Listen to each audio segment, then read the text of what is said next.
አሰላሙ አለይኩም ወራህመቱላሂ ወበረካቱ። ሰላም የአቡ ሐኒፋ ቤተሰቦች እንደምን አላችሁ? አሁን ደግሞ የምንገጥመው እስኪ ሻወር ኪት ወይም ደግሞ ሻወር ፓኔል ስለሚባለው አብረን እንግጠም። እንደምታስታውሱት እንግዲህ ዝርጋታዎች ላይ በደብል ፊሜል ኤልቦ የምንሰራው አጀስትመንት ላይ ችግር እንዳይገጥመን ነው። ትልቁ ነገር እንግዲህ እነዚህ አጀስትመንቶችን ስናስር አጀስት ለማድረግ አንደኛ ሲቀበር ከፍ ዝቅ ካለው ኖርማሊ ለማስተካከል ያመችን ዘንድ እነዚህን እንጠቀማለን። ከዛ በኋላ ይህን ዙሪያውን እንደምታዩ ሴራሚኩ በመቁረጫ ካልተቆረጠ ውሃ እየገባ ሊክ እንዳያደርግ ወይም ደግሞ ሊኬጅ እንዳይመስል በፖስቲሽ እንሸፍነዋለን ማለት ነው። ከዛ በኋላ ቀጣይ ምንድነው የምናደርገው? እንደሚታየው እነዚህን ይሄኛው ከቨር እንዲኖረው እንደዚህ እያሽከረከር እናስገባል ማለት ነው። ትንሽ የሚቆርጥ ስላለው ጥንቃቄ የሚፈልግ ነው ማለት ነው። ስለዚህ ይሄን እያሽከረከር ጥርስ እንዳይጎዳብን አድርገን እናስገባለን ማለት ነው። ይሄ ሸፈን ማለት ነው። ቀጣውን ደግሞ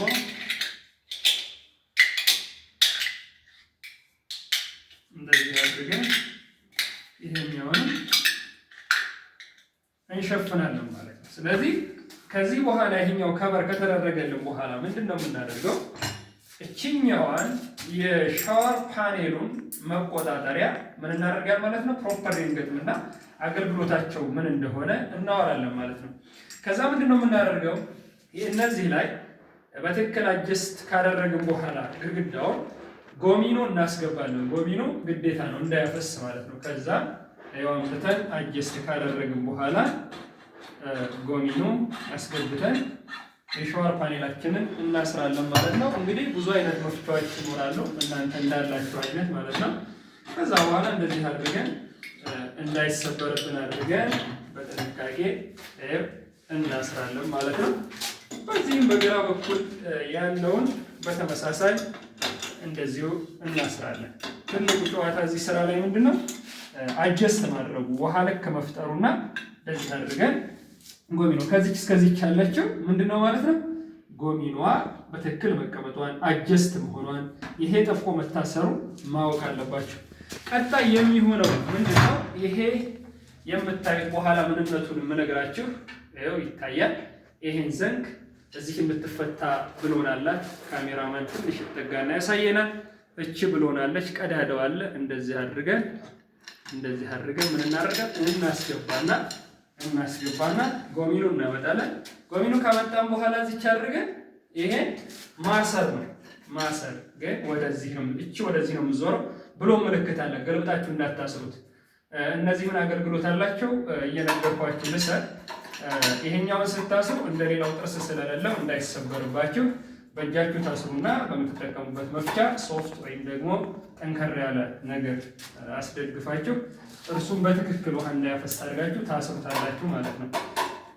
ከዛ በኋላ ምንድነው የምታደርጉት?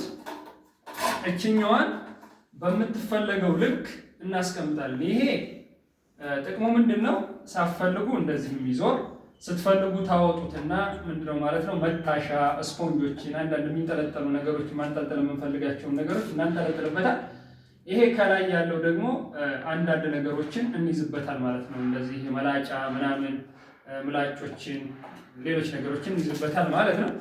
ከዛ በኋላ ምንድነው ለዚች የራሷን ካቻሊቲ ፈልገን እችን በልኳ በምንፈልገው ልክ ምን እናደርጋለን ማለት ነው እናስራዋለን። እንዳደርገን ማጥበቅ ማለት ነው። እንደዚህ ማጥበቅ። ከዛ በኋላ ያለው ምንድነው? እቻለች እቺም የራሷ አድቫንቴጅ አላት። የዚች ትልቁ ጥቅም ምንድነው ማለት ነው? ትልቁ ጥቅም የቴሌፎን ሻወሩን ማስቀመጫ ናት። እችኛዋ የቴሌፎን ሻወር ማስቀመጫ ናት ማለት ነው። ስለዚህ ይሄን አጠብቃለሁ። ከዛ በኋላ ምንድነው የማደርገው?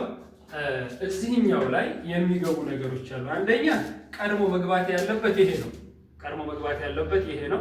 አስፈላጊ ሲሆን ቴሌፎን ሻወሩን ከፍ ማድረግ ከተፈለገ አቅጣጫ መቀየር ከተፈለገ ለዛ ነው። ወይም እቺን ጫን እንላትና እንዲከፍት ማለት ነው። ጫን እንላትና እንደዚህ እናስገባለን። ያው ጎሚኑ ተወልቃለች። እቺኛዋን አይተን ወላይችን ጫን ብለን አየው በቃ አለፈ። ከዛ በኋላ ምንድነው የምናደርገው? እቺ ተገለባባጭ ነች። ቀጣይ የሚሆነው ምንድነው? ይሄን የሻወር ማፍሰሻውን ዋናውን ይሄው ስንት ጎሚን አለው? 1 2 3 ጎሚኖች አሉ። ጎሚኑ ከቀለበቱ ሳይወጣ እንደዚች አድርገን እናስገባዋለን። ይሄ አፕ ኤንድ ዳውን ይሆናል። ራይት ቱ ሌፍት ይዞራል። ከዛ በኋላ ይሄ ነገር እየተንቀሳቀሰ እንዳይወድቅ የራሱ የሆነ ምን አለ ማለት ነው? ሆልደር አለ ነው።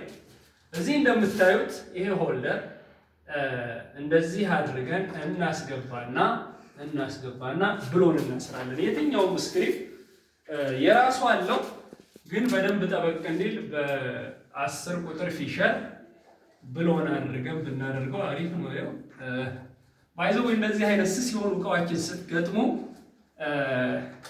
እንትኖችን ባትጠቀሙ ይመከራል። ምንድነው የምትሉኝ? ቻርጀር ድሪሎችን ባትጠቀሙ ይመከራል። ወይም ደግሞ ብሎን እንደጨረሰ ድምጽ ስለሚያሰማ እሱንም መጠቀም ትችላላችሁ። በጣም ሳታጠብቁ ትችላላችሁ። ስለዚህ ምን አደረግን ማለት ነው? ይሄን ጨረስን ማለት ነው። ከዛ በኋላ ምንድነው የሚሆነው? እቺኛው የራሷ ጥርስ አላት፣ ብሎን አላት። ይሄን እናስጠጋና እንደዚህ አድርገን ምን እናደርጋለን? ገፋ አድርገን አይው ገባ። ከዛ አሁንም ካቻቢቲ ለራሷ ኮምፓቲብል የሆነች ሄግዛኪ አይፈልግም። እንደዚህ አድርገን እናስራለን ማለት ነው። ይሄን ካሰርን በኋላ ሌላው ምንድነው የሚሆነው? ይሄ እንዳይታይ የራሱ ክዳን ይኖረዋል ማለት ነው። ክዳኑ አድርገን እናለብሳለን ማለት ነው። ይሄ ምን ሆነ ማለት ነው? ጨረስን ማለት ነው። ከዛ ኔክስት ያለው ምንድነው? የቴሌፎን ሻወር። ቴሌፎን ሻወሩ እንግዲህ እንደነገርኳችሁ ለጊዜው በዚህ በኩል እናድርገው። ከሰራም በኋላ እንደዚህ እናስራል። ይሄ ያው የሚታሰረው ይሄ አታኪኒ አንግል ቫልቭ ላይ ማለት ነው። ስናስር በ22 ቁጥር መፍቻ ነው። ሌላም መፍቻ መጠቀም ትችላላችሁ። እንደዚህ አድርገን እናስረዋለን ማለት ነው። ይሄ በቃ ጠበቅ። ከዛ በኋላ ስንት ሻወር አለን ማለት ነው? 3 አይነት። ከከፈትን በኋላ ይሄ ውሃውን ከከፈትን በኋላ እንደዚህ በምናደርግበት ሰዓት ቶፕ ሬን ሻወር፣ ወደዚህኛው ስንሄድ ቴሌፎን ሻወር፣ ወደዚህ ስንሄድ ደግሞ ይሄ የምታዩት የእግር መታጠቢያ ምን አለ ማለት ነው? ይሰራል ማለት ነው። ይሄኛው ያው ቀላል ስለሆነ የትኛው ሻወር ሄድ ላይ የሚታሰር አይነት አስተሳሰር ስለሆነ ምን ማድረግ አለባችሁ ማለት ነው? ይሄኛው በቃ እያዟዟራችሁ የትኛውንም አሁን ይሄኛው መቀየር ከፈለጋችሁ እንደዚህ አድርጋችሁ መቀየር ትችላላችሁ ማለት ነው ቦታውን። ትልቁ ነገር ይሄ ምንድነው? ፀጉሩን መታጠብ ለማይፈልግ ሴቶች ሰውነታቸውን ብቻ ከፈለጉ በቴሌፎን ሻወር እንዲታጠቡ የተሰራ መሆኑን እንድታውቁት። ግን ጥያቄና አስተያየት ሲኖራችሁ እንገናኛለን። ሰላም ሁኑ።